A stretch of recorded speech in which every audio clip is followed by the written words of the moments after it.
जब शराब हराम है तो फिर अल्लाह मियाँ ने क्यों वादा किया कि जन्नत में शराब का नहरें होंगी?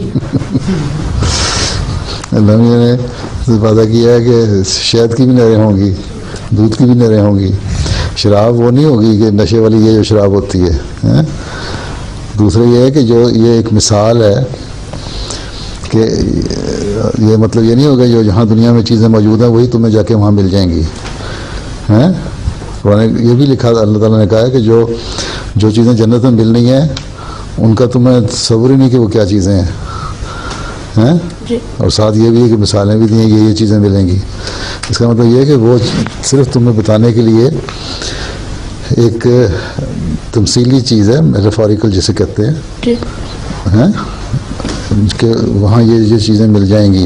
बाकी जन्नत की जो शराब है बिल्कुल और चीज़ होगी। वो ये शराब गंदी शराब और नशे वाली नहीं होगी कि जिस तरह यहाँ शराब पी के इतना नशा हो जाता है कि कपड़े भी अपने उतार देते हैं, लोग नंगे होकर नाचने लग जाते हैं।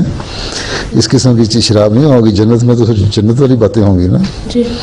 वो ऐसी अच्छी शराब का मतलब है शराबन तहूरा, ऐसी पकीज़ा शराब होगी जो तुम्हें बदहोश करके बुराइयों की तरफ नहीं ले जाएगी बल्कि अल्लाह ताला की मोहब्बत में सरशार करने वाली चीज़ होगी।